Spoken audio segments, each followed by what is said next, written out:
On est parti d'un constat de régression des roselières puisque au début du XXe siècle, il y avait 110 hectares de roselières, il n'en reste que 12 aujourd'hui. À partir de ce constat, donc, nous avions lancé une étude en 2007. Donc, nous avons pris comme maître d'œuvre la Compagnie nationale du Rhône, qui est spécialisée dans ce genre de restauration.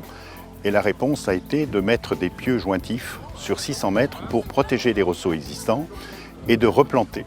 Nous avons aussi regardé le marnage en faisant varier le niveau du lac pour que le roseau ne soit pas toujours frappé au même endroit, donc ça permet de le protéger. Le suivi de ces ouvrages est fait par le syndicat du lac. Nous aurons les résultats avec les scientifiques pour voir le bien fondé de ce que nous avons réalisé.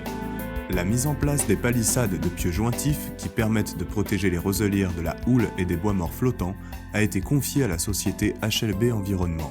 Ce projet d'envergure, associant l'installation de pieux et la replantation de végétaux, est porté par le SILA. Il représente environ 1 million d'euros de travaux et bénéficie du soutien financier de l'Agence de l'eau Rhône-Méditerranée et Corse et du Conseil général de la Haute-Savoie. C'est un partenariat exemplaire public, privé et étudiant, et en particulier le lycée agricole de Poisy, qui a des formations sur les métiers de l'eau. Et ce sont donc les étudiants qui ont mis en culture les roseaux, les cyrpes et les nénuphars pour être réimplantés dans le lac. Donc, le lycée de Poisy-Chavanneau travaille depuis 4 ans maintenant avec le SILA sur ce projet de reconstitution des roselières du lac d'Annecy.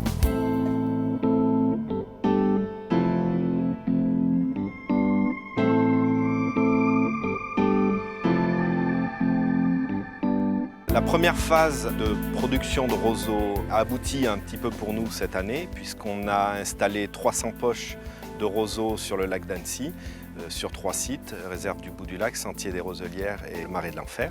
Les roseaux que nous avons produits sont en grossissement depuis quelque temps sur un site à Nonglard. L'entreprise Millet les a prélevés à cet endroit-là. Donc il s'agit de poches en toile de coco dans lesquelles on a installé les rhizomes.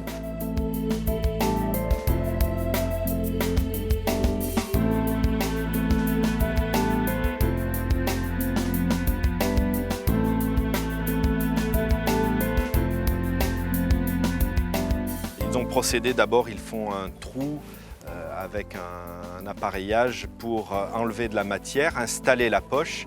Cette poche est ensuite fixée par des grands clous, puis maintenue en place par 3 piquets, le tout encerclé de grillage pour limiter la première prédation par les oiseaux et permettre à la plante de pouvoir se développer tranquillement sur les premières années de végétation.